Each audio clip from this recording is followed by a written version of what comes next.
هذا يقول لك وحدة تبيع السمن في السوق، امرأة ضعيفة، امرأة مسكينة على قد حالها، ومثل ما يقولون اخواننا المصريين بتجري على ايتام، يعني عندها ايتام، وهي في السوق، سوق شعبي، شايلة السمن على راسها، معها مثل ما يقولون حلة سمن أو يعني طنجرة سمن، وتنزلها وتغرف منها وتحط للناس.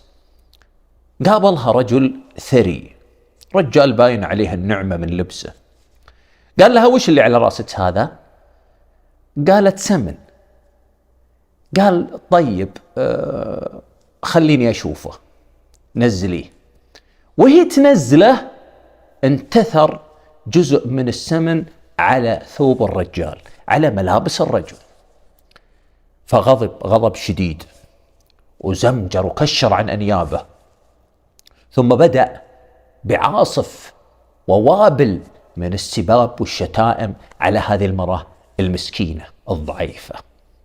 تحاول تعتذر له، تقول له يا سيدي أنا آسفة، يا سيدي أنا غلطانة، يا سيدي أعطيك مجانا بس اتركني اعتقني لوجه الله. قال لا لا لا لا لا، الموضوع ما عاد هو بعتاق. تدرين الملابس هذه كم حقها؟ قالت كم حقها؟ قال 1000 درهم. 1000 درهم؟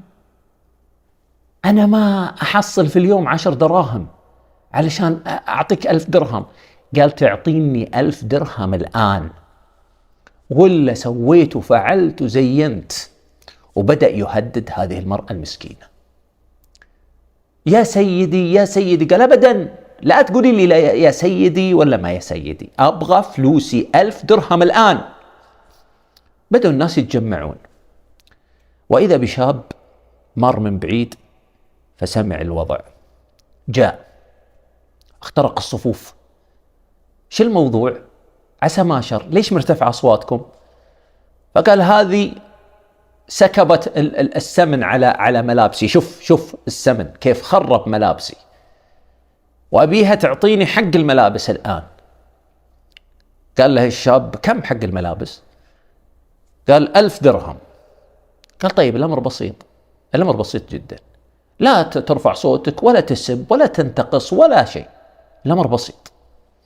طلع الشاب هذا 1000 درهم ثم أعطاها الرجل، وقال للحاضرين تشهدون يا جماعة أعطيته فلوس الملابس فلوس الثياب 1000 درهم. قالوا شهدنا. قال ممتاز، استلمت؟ أخذت فلوسك؟ قال أخذت فلوسي. قال عطني الملابس. قال كيف؟ قال الملابس اللي عليك الآن أنا شريتها، عطني الملابس. قال يا ابن الحلال شلون أعطيك الملابس وأنا في السوق؟ قال يا أخي حقي، ملابسك اللي عليك لي، والناس تشهدون يا ناس؟ قالوا نشهد. قال خلاص عطني ملابسي. قال الرجال يا أخوي لا تفضحني، أتفسخ أعطيك الملابس؟ قال تتفسخ ما تتفسخ أنا ما لي علاقة، لو سمحت عطني ملابسي. قال يا أخي استرني الله يستر عليك. قال يا أخي هالضعيفة ما قدرت تستر عليها، ما قدرت تخفض صوتك، ما علمت ان ملابسك هذه تغسل وترجع كما كانت، ما قدرت تتجاوز عن هالضعيفة. لما جيتك أنا الآن جالس تستعطفني. قال يا أخي أرجوك. قال ترجوني؟ قال إيه؟ قال الملابس اللي عليك أبيعها لك ب2000 درهم. قال يا هو توك معطيني 1000 درهم عنها. قال يا أخوي ملابسي ورفعت سعرها، أبغى 2000 درهم. كلمة منه. قال خلاص. قال تشهدون يا جماعة؟ قالوا نشهد. قال تبي تعطيني 2000 درهم ولا برفع موضوعك للقضاء، أبي ملابسي الآن. وفعلا طلع هذا الرجل المتكبر، هذا الرجل العنجهي، طلع 2000 درهم وأعطاها لهذا الشاب. والشاب هذا في نفس اللحظة أخذ 1000 حقته، ثم أعطى هذه المرأة 1000 درهم وقال لها خذي يا أختي جزاء وفاقا للكلام اللي جات وللترويع اللي جات وللانتقاص اللي جات، خذي هذه 1000 درهم. يا أخي بعض الناس عنده فن رائع في إدارة الأزمات. بعض الناس يصمت لكن صمته حكمة. يتكلم كلامه حكمة، يناظرك ونظراته حكمة. الحكمة هذه يا جماعة من يؤتاها فقد أوتي خيرا كثيرا، توفيق من الله سبحانه وتعالى يجعله في قلب هذا العبد. أيضا التواضع، أيضا الانتصار للضعيف والفقير والمسكين. يقول الشاعر: ولا تواضع في حضور العالم المتكبرين، تكلم بنفس الطريقة معهم ونفس النظام. شوف كيف. خلونا ننتقل لعطرنا الثاني. هذه أم نواف، قريبة من أقربائي، وهي امرأة أحسبها والله حسيبها من الصالحات. قصتها عجيبة جدا وغريبة، وأنا سمعتها بأذني هذه منها مباشرة. تقول أم نواف: قبل 16 سنة رحنا نعتمر. تقول: كنت أنا حامل في بدايات الحمل. رحنا العمرة في الإجازة الصيفية، وكانت معنا يعني قريبات من قريباتنا، هم معهم بناتهم. تقول: وأنا معي بناتي، عبارة عن عوائل يعني، ومعنا طبعا أزواجنا. سكننا مع بعض في سوق قديم جدا كان جنب الحرم، يعرفونه بعض الناس، كان اسمه سوق المدعى. تقول: سكننا في ذاك المكان، كنا مع بعض، ولحظات جميلة يا جماعة الخير لما تطلع تروح للحرم، تجلس في الحرم وتصلي وتستشعر إن الصلاة ب100,000. تخيلوا 100,000 صلاة، يعني العمل مضاعف. المهم، تقول ام نواف: قريبة من قريباتنا اللي كانوا معنا جاتنا وحنا جالسين، قالت: يا جماعة الخير، قابلت لي يمنية بالحرم، واليمنية هذه امرأة مسكينة عايشة في مكة، وعندها أطفال كثير، يعني هي أم وعندها أطفال كثير، ووضعهم المادي يعني تعبان، وضعهم المادي يعني مستور، وهي ما تبغى شيء، تبغى ملابس. إذا عندكم ملابس بس لبناتها وعيالها تسوون خير. فأم نواف والحريم الباقيات اللي معهم جايين معهم قالوا: والله جزاك خير، أمرتي بخير، عندنا ملابس جايبينها معنا من الرياض لعيالنا يعني وبناتنا، لكن نقدر نتخلى عن بعضها لله سبحانه وتعالى صدقة، وبعدين نشتري. وفعلا تقول ام نواف: جيت وفكيت شنط بناتي وطلعت منهن ملابس، وجمعت ملابس في كيستين، ثم جيت اتفقنا أنا والمرأة هذه صاحبتنا قريبتنا إن حنا نلتقي في توسعة الحرم، ساحات الحرم الخارجية، نلتقي في المكان الفلاني. اتفقوا على مكان، وفعلا أخذت أكياسها أم نواف تقول، وأخذت بنت معي من بناتي، ورحنا جلسنا في ساحة الحرم ننتظر صاحبتنا هذه علشان تودينا لليمنية عشان نعطيها الملابس. تقول: المهم وأنا جالسة جت صاحبتنا: هلا يا مرحبا، السلام عليكم. وعليكم السلام. ها وش قلتي؟ وين الأخت اليمنية؟ قالت: والله إنها يعني أنا نسيت أقول لك إنها اعتذرت ما تقدر تجي. قالت: طيب. قالت: والله اعتذرت اليوم ما تقدر تجي.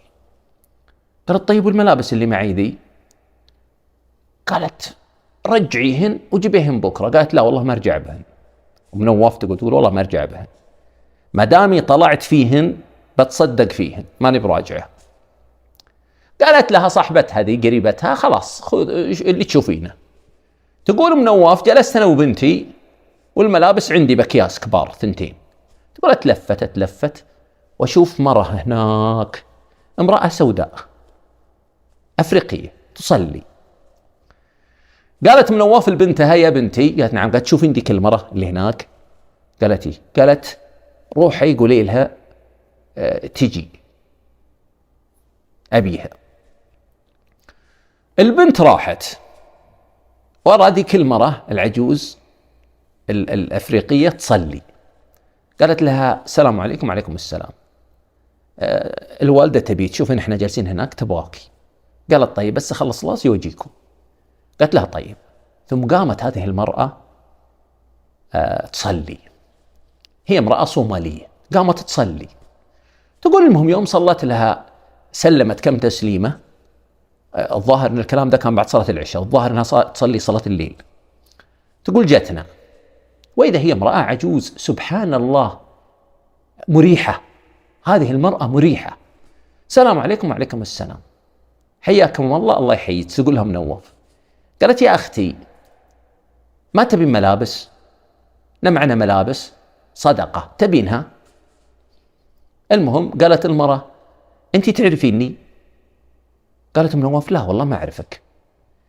قالت انت تدرين اني انا من 30 سنة اجمع الملابس واضبطها وزينها، واللي مقطوع منها اخيطه، واللي ناقصه ازرار ولا ناقصه شيء اصلحه، ثم اخذ الثياب هذه واغسلها وزينها وصفطها واحطها في شوالات، وبعدين يجون الناس من جماعتي ياخذونها بالبحر ويودونها للصومال ويوزعونها على قريتنا والقرى اللي حولها واللي حولها. تدرين هذا حالي من 30 سنة؟ قالت لها منواف سبحان الله. قالت انت كيف ناديتيني؟ قالت والله ما ادري يا اختي، انا شفتك بس كذا قلت خلنا نادي ذيك المرة.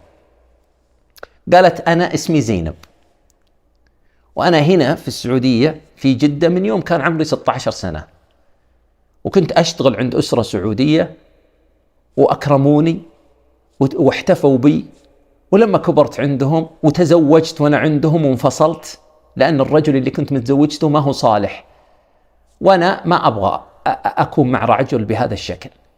ولما كبرت الجماعة حطوني استأجروا لي بيت وخلوني اقعد فيه واعتنوا فيني، وانا الى الان مستمرة ولا زلت على حالي هذا، اجمع الملابس وزينها واضبطها وارسلها لاهلي في الصومال وارسلها لجماعتي في الصومال. فقالت لها منواف هذه عندي الملابس، والله لو تجين عندنا في الرياض يا زينب ان عندنا ملابس لا تعد ولا تحصى. قالت لها اجيكي، انت تبغيني اجيكي الرياض؟ اجيكي الرياض.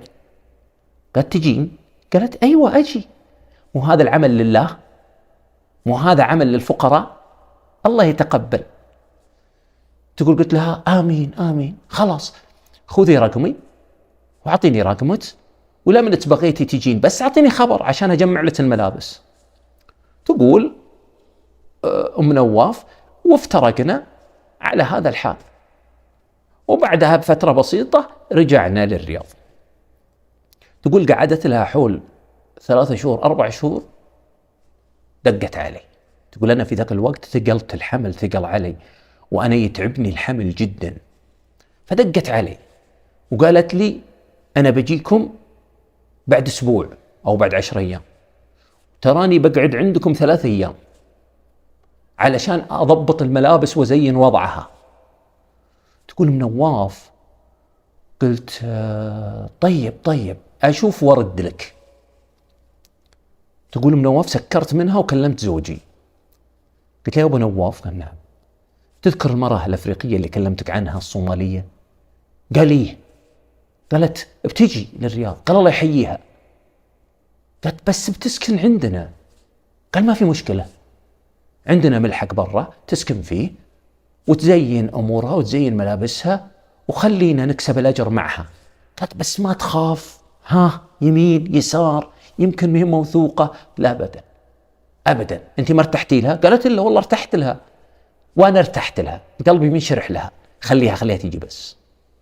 تقول منواف وأبدأ أنا أعمل اتصالاتي، أكلم أهلي وجماعتي وأكلم جيراني وأقول لهم إن عندي وحدة تودي الملابس للصومال. يعني ما هي تبغى شيء مادي، لا تعطيني فلوس، أنا أبغى ملابس الأهلي والناس الفقراء. وفعلا تقول منواف اجتمعت ملابس كثيرة في حوش البيت، أكياس ملابس وجزم وأشياء وشنط وأشياء كثيرة. تقول منواف المهم تقعد لها 10 أيام وتجي. اليوم جت، هي جاية بالحافلة الباصات من مكة إلى الرياض، وهي تقول إني أنا أجي كل فترة للرياض لأن في أسرة سودانية أنا أعرفهم وأجي أزورهم. وإذا كان في صدقات ملابس كده أخذها، لكن أنتم عندكم كمية الملابس كبيرة. أم نواف تقول فعلا سكناها عندنا. تقول سبحان الله حتى خادمتنا حبتها. المرأة الله ألقى عليها قبول لدرجة أن الأطفال حبوها. المهم وبدأت المرأة شو تسوي يا جماعة؟ تأخذ الملابس تتفقدها، واللي فيها زرار ناقص تزينه، واللي فيه شيء مقطوع تخيطه، وأبدا عدتها معها وشغلها معها. وبعدين لخلصت وضبطت الملابس تغسلهم. وفعلا اشتغلت معاها الخادمة المنزلية يغسلون، وسبحان الله الخادمة المنزلية حبتها، ويغسلون ويصفطون ويجيبون شوالات ويحطون الملابس. شوفوا لا ركزوا، ملابس الأطفال لوحدها، ملابس البنات لوحدها، ملابس الأولاد لوحدها، ملابس الرجال لوحدها، ملابس النساء لوحدها. تخيلوا، شوفوا التنظيم والدقة. تقول المهم وتضبط وتزين شغلها. والمهم وأم نواف ايش تقول؟ تقول أنا ما قدرت أساعدها بشيء، أنا حامل وتعبانة ومستلقية دائما لأنه حملي ثقيل، ولا قدرت أساعدها بشيء. تقول كل فترة تيجي تطل علي وتسلم علي وتقعد معاي وبعدين تقوم. تقول لما عدت 3 أيام ضبطت كل الملابس وحطتها بأشولة وربطتها وضبطتها، ثم كلمت ناس صوماليين هي تعرفهم حقين الشحن، وجابوا سيارتهم الدينة الكبيرة. ولما جابوا السيارة الكبيرة وإذا هو وقت مطر، كانت تمطر. أبو نواف كان واقف معاهم يساعدهم في تحميل هذه الشوالات إلى السيارة. وبعد ما حملوا الشوالات هذه على السيارة جابوا طربال. الطربال هو غطاء بلاستيكي يوضع أثناء المطر علشان ما يبلل الملابس وتصير مشاكل. ووضع هذا الطربال أو هذا الغطاء البلاستيكي على السيارة، ثم قام أبو نواف بنفسه يربط. وهذه المرأة لا تنفك، هذه المرأة الصومالية لا تنفك من الدعاء لأبو نواف ولأم نواف. المهم انتهوا من الموضوع، ركبوا الأغراض وزينوها وشحنوها إلى الصومال. ثم جاءت هذه المرأة الصالحة زينب تقول لأم نواف الله يجزاك خير يا أم نواف ويقومك بالعافية، وأتمنى منك يا أم نواف إذا ولدتي اتصلي علي وعلميني إيش حصل معاكي وإيش جاكي. خلاص تقول قلتها خلاص أبشري يا زينب. وفعلا استودعتها الله وانطلقت زينب وركبت الحافلة ورجعت إلى جدة. تقول أم نواف قعدت فترة وأنا أتصل عليها أطمئن عليها وأسلم عليها، ثم في يوم من الأيام كلمتها وقلت لها يا زينب أبشرك ترى جاني ولد. قالت ما شاء الله ما شاء الله، أنا أصلا وأنا عندك كنت أدعو والله سبحانه وتعالى دائما لا يخيب دعائي، كنت أدعو أن الله يرزقك ولد وأن الله يصلحه ويجعله قرة عين لك. على فكرة الولد هذا يا جماعة الخير اسمه راشد، وهو الآن عمره 16 سنة، وهو من الأبناء الرائعين الموفقين اللي ما شاء الله لا قوة إلا بالله، الله يحفظه. تقول المهم كل فترة أكلمها. في يوم من الأيام كلمتها وقلت لها، ولما كلمتها كان صوتها تعبان، شلونك يا زينب عساك طيبة؟ قالت الحمد لله يا أم نواف، أنت وشلونك وشلون أبو نواف هذا الرجل الطيب، هذا الرجل اللي كان يربط معانا وتعب معانا، الله يجزاه عنا خير، كيفكم وكيف أولادكم وكيف أموركم؟ تقول قلت لها بشرك طيبة. قالت لها يا أم نواف لا تنسيني من دعاكي، أنا تعبانة أنا تعبانة، وإذا يا أم نواف يوم من الأيام اتصلتي والجوال ما رد فاعتبريني مت، فأدعي لي ولا تنسيني من الدعاء يا أختي. تقول تأثرت جدا من كلامها، قلت الله يعطيك الصحة والعافية ويمدك بالصحة يا رب العالمين. قالت هذا قدر الله يا أم نواف، أنا تعبانة ومعاي الربو وكبرت في السن، وإذا جاء قدر الله سبحانه وتعالى أنا راضية بقدر الله، بس أنت لا تنسيني من دعاكي، وأشهد الله أني أحبك في الله، أحبك الذي أحببتيني فيه. تقول أم نواف بعد فترة أتصل عليها والجوال يرن يرن يرن ما حد يرد. رجعت ثاني مرة أتصل بعد فترة، يرن يرن يرن ما حد يرد. هذه المرأة يا جماعة الخير، المرأة الصالحة، وضعت لها عملا صالحا تعمله، وضعت لها هدف، وضعت لها شيء تعمله بينها وبين الله سبحانه وتعالى. يعني وش تعمل؟ شافت حاجة أهلها للملابس، وشافت إنه في قدرة إنها تأخذ الملابس القديمة وترقعها وتزينها وتضبطها وتغسلها وتنظفها وترسلها لأهلها توزعها عليهم وتسترهم. شوفوا يا جماعة الخير، العجيب اللي أنا استغربت منه وقالته لي أم نواف، إنه سألت لها قلت لها إيش المواد الغذائية اللي الناس يبغونها ونادرة عندكم في الصومال؟ إيش قالت يا جماعة؟ تخيلوا، قالت الملح. الملح قليل عندنا جدا ويحتاجونه الناس. تقول اشترينا كميات من الملح، كانت تضعها عبارة عن أكياس صغيرة وحملتها من ضمن هذه الحمولة وهذه الملابس. أنت الآن بسألك، هل عندك شيء تعمله بينك وبين الله سبحانه وتعالى؟ هل أنت تحمل هم وشيء خبيئة كذا بينك وبين الله سبحانه وتعالى تقدمها وتحس أنها يعني شيء جميل، كل ما تذكرته ينتعش قلبك وتحس بشعور جميل أنك تقدم شيء لله سبحانه وتعالى؟ أبيك تتذكر ولا تنسى: وما تقدموا لأنفسكم من خير تجدوه عند الله. تذكر دائما أن عملك الذي تقدمه لله سبحانه وتعالى لن ينقص، بل سيضاعفه الله لك سبحانه وتعالى. نسأل الله سبحانه وتعالى أن يغفر لجميع موتى المسلمين، وأن يغفر لزينب ويرحمها ويتجاوز عنها بهذا العمل الطيب. هذه قصة يا جماعة الخير صارت قبل حوالي 45-40 سنة، والقصة هذه مصدرها عالي جدا. الوالدة الله يعطيها الصحة والعافية تقول هذه مرة قالت لولدها: يا ولدي ودي أروح أعتمر. قال: ابشري يا يمه تامرين أمر. وفعلا أخذ أمه وانطلقوا إلى مكة بسيارته. وهم في الطريق قبل الطائف وقفوا في محطة قديمة. المهم عبوا بنزين وكذا، ثم راحوا يصلون. الشاب راح دخل يتوضأ ثم راح يصلي في مسجد الرجال، والأم حطها في مصلى النساء والمواضي هناك تتوضأ. الظاهر انهم يوم يروحون في وقت ما فيه ضغط ولا فيه زحمة ابدا. لما دخلت الام تصلي في المصلى لقت بنت رضيعة محطوطة في المصلى تبكي، ولا في احد في المصلى. طلعت برا تدور ما في احد، رجعت صلت ثم نادت ولدها. جاء ولدها: نعم يا يمه. قالت: يا ولدي فيه بنت هنا. بنت؟ قالت: إيه والله فيه بنت رضيعة هنا ومعها رضاعتها ومعها حليبها محطوط وكذا.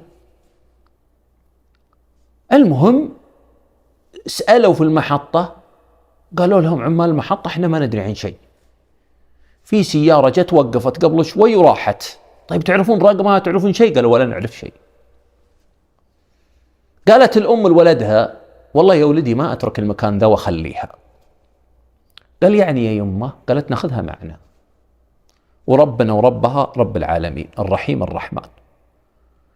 قال: اللي تشوفينه يا يمه.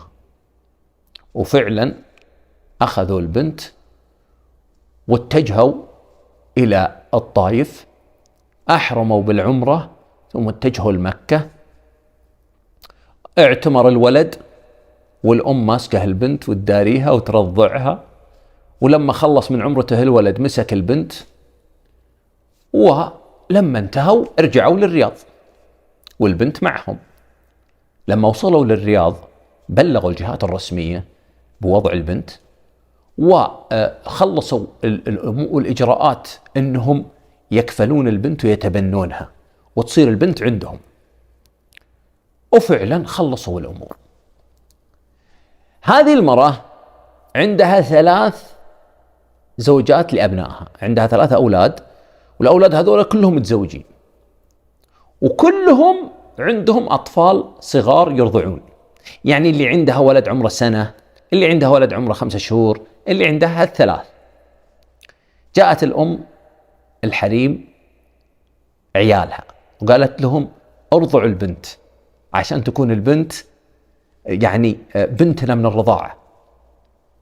وافقوا 2 قالوا نرضعها بإذن الله ونكسب أجرها وتصير أخت لعيالنا.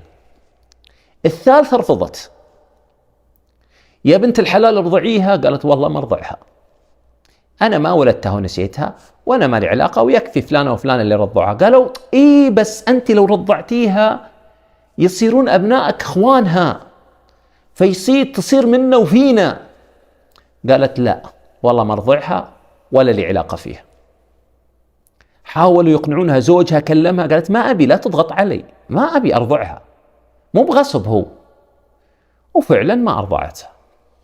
عدت الأيام، كبرت البنت، الجميع محرم للبنت إلا عيال هذه المرة زوجة الابن هذا الثالث.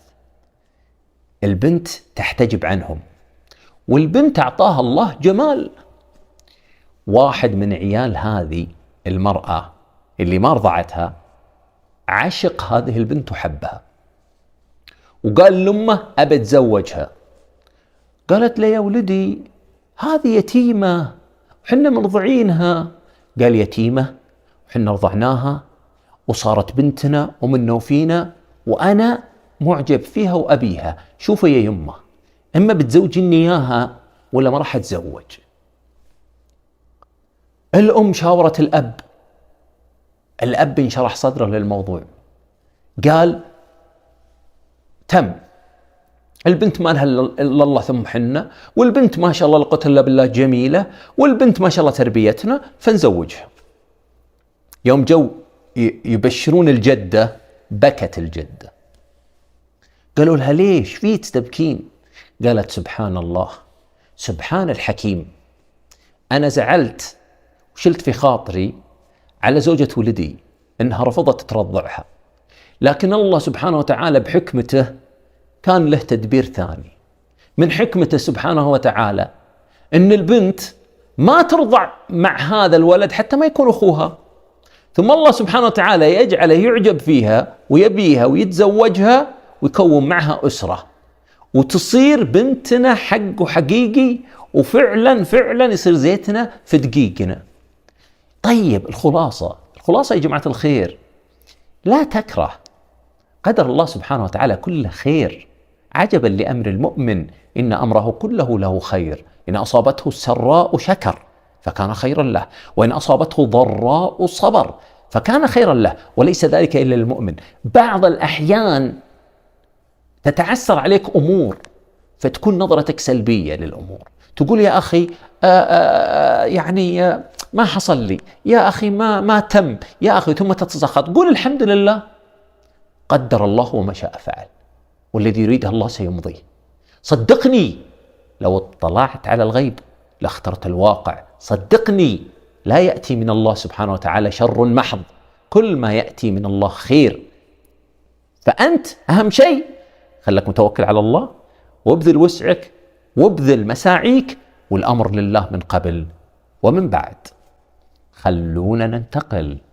العطرن الرابع، يروى إنه فيه ملك كان عنده خادم. الخادم هذا مرة سعيد، دائما يشوف الخادم مبسوط، تبسم ويضحك ويسلم على هذا ويضحك مع هذا. فالملك مسك الوزير وقال له يا فلان، يا أخي أشوف الخادم هذا سعيد ومبسوط ومزغطط مثل ما يقولون أخواننا المصريين. قال له يا سيدي، الوزير يقول استخدم معه نظرية 99. قال إيش هي نظرية 99؟ قال حط عند بابه 99 دينار ذهب في ليل، وطق عليه الباب، نخليه يطق عليه الباب، ثم يختفي الشخص وتشوف هذه السعادة ايش بتكون. قال نشوف. وفعلا أرسل رجل ب99 دينار وراح عند بيت هذا الخادم بالليل، وحط 99 بصرتها عند الباب، وطق الباب وهرب. خرج هذا الرجل الخادم السعيد فوجد الصرة، تلفت يمين يسار ما في أحد، والصرة محطوطة عند الباب يعني لي. فأخذها ودخل، جلس هو وعياله يعدون الدنانير وهم مندهشين، 99 دينار ذهب. فقال الرجل لعياله 99 وين الباقي اللي يكملها 100؟ أكيد إنه عند الباب. فعلا طلعوا يدورون طول الليل، يدورون هذا الدينار. طلع عليهم الفجر وهم ما لقوا الدينار. عصب هذا الرجل، عصب على أهله وعصب على عياله، لازم تدورون الدينار، لازم تدورون الدينار. ولما راح الصبح بدري يشتغل عند الملك، وإذا الرجال متغير حاله، ولا هو على حاله الأول، لون وجهه متغير، أخلاقه متغيرة، معصب الرجال وما نام كويس. قال الوزير شفت يا سيدي، يقول الملك شفت يا سيدي نتيجة نظرية 99؟ وش هي نظرية 99 يا جماعة؟ الله سبحانه وتعالى أعطاك نعم كثيرة، فأنت بعض الأحيان تنسى هذه النعم الكثيرة وتنشغل بنعمة الله ما أعطاك إياها. قد يقودك هذا إلى الجزع، يقودك هذا إلى الحسد، يقودك هذا إلى عدم الرضا بما قسمه الله لك. صدقني لو رضيت بالنعم التي أعطاك الله سبحانه وتعالى، صدقني لو تأملت وتفكرت بالأشياء الكثيرة اللي أعطاك إياها الله سبحانه وتعالى لرضيت باللي أعطاك إياه الله سبحانه وتعالى. يقول الله سبحانه وتعالى وإن تعدوا نعمة الله لا تحصوها. أنت تقدر تعد نعمة البصر، نعمة السمع، نعمة المشي، نعمة الذكاء، نعمة الدم، نعمة الرجل، نعمة اليد، نعمة الهواء، نعمة الماء، نعمة الأكسجين. تقدر تعد، لكنك لن تحصي أبدا، لن تستطيع الإحصاء. والنعم اللي الله أعطاك إياها تراها نعم ظاهرة ونعم باطنة. من أعظم هذه النعم يا جماعة الخير نعمة الهداية، نعمة الصحة، نعمة الصبر.